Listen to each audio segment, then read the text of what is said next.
Hey everyone, Locksport Viking here. I know it's been a while since I've uploaded a video, but I've been thinking about making a video on this Ace laminated 44mm padlock for a while now.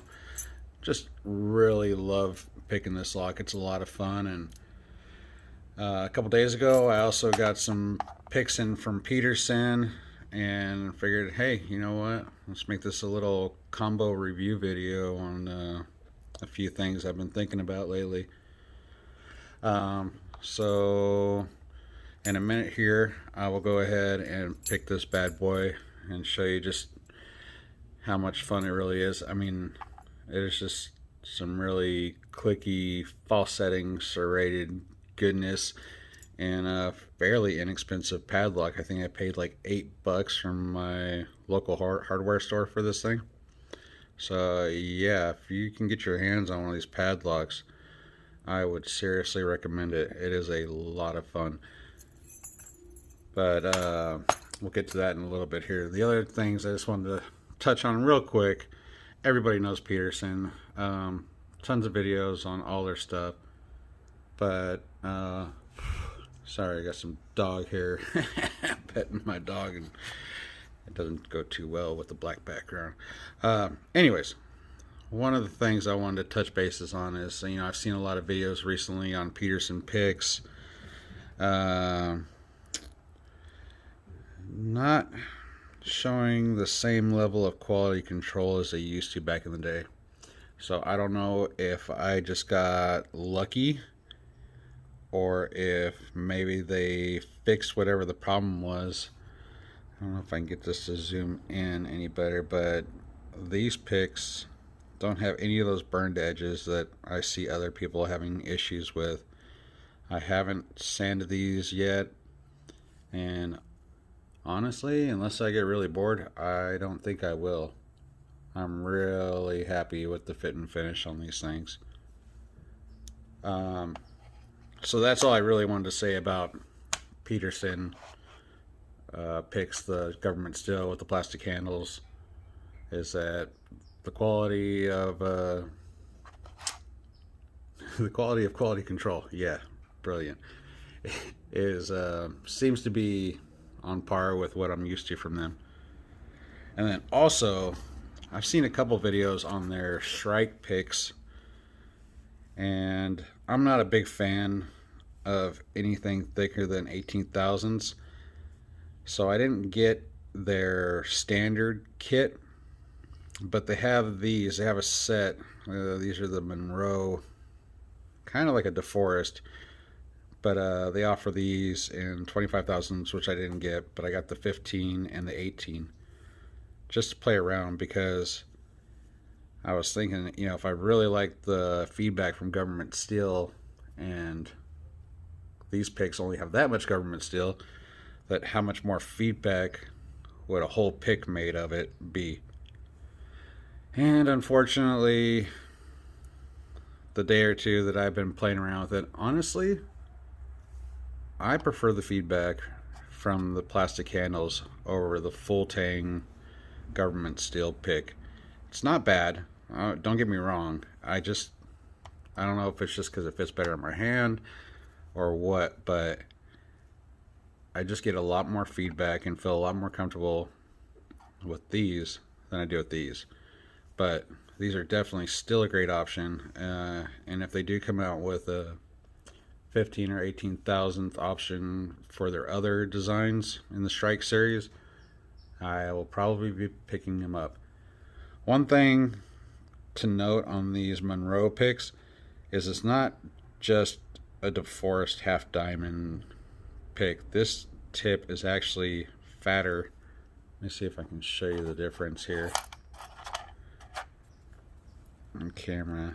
Yeah, you can see that. Focus. I really need a better camera. Sorry guys. But anyways, you can definitely see how much bigger that is. So that is something to note. Does make getting on smaller pins a little more difficult. So I've been loving the DeForest half diamond I've been picking a lot of locks with it lately. This one, however, it'll go in my truck set, but I doubt I'll be doing much picking with it.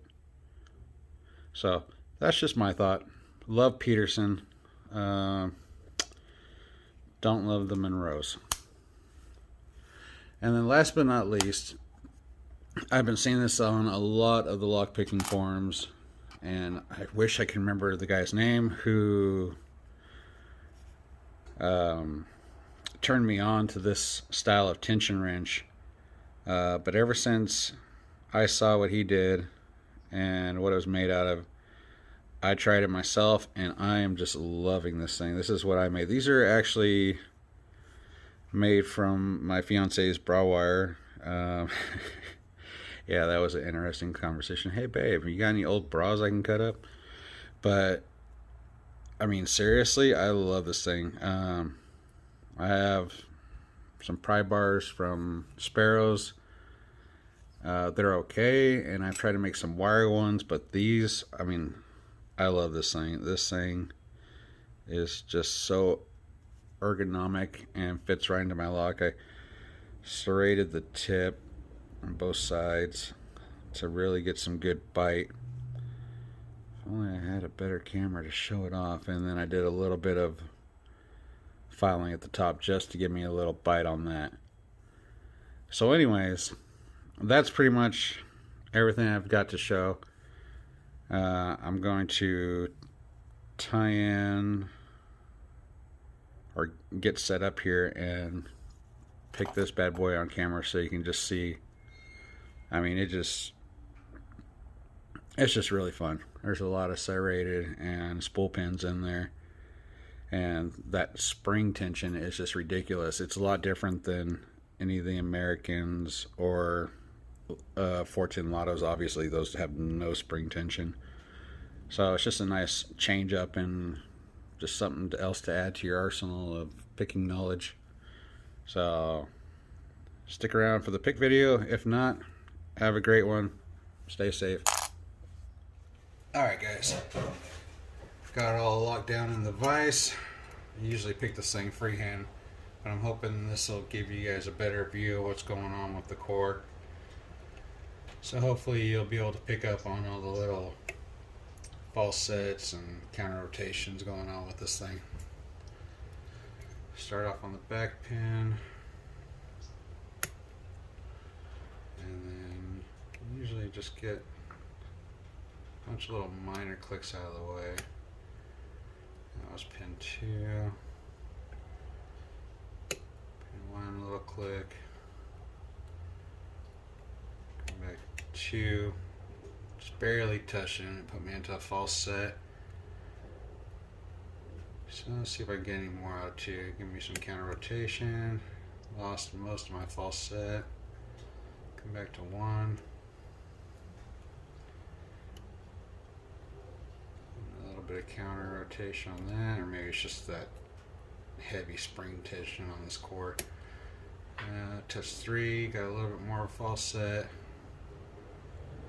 And I'm pushing 3. Got a click and lost the false set. Come back to 1. And done. I don't know. I don't know what to say. Usually it puts up a little bit more of a fight than that, but it's still a fun lock, and as you heard, that thing just spring open. That spring tension is no joke on this thing. But yeah, fun little $8 lock from Ace Hardware. Let me take it out of this. And if I haven't said it yet, I apologize for all the background noise. Let's see here. This is 1, 2, 3, 4, 5 pinner. Yeah. I would love to mill this thing open and check out the pins in here, because I'm pretty sure there's some serrated spools in there, but I can't be sure. Maybe you guys know better than me. But yeah, once again, if you're looking for a cheap, fun lock, this is definitely a good bang for your buck. Thanks for watching, guys. Have a good one. See you on the next one.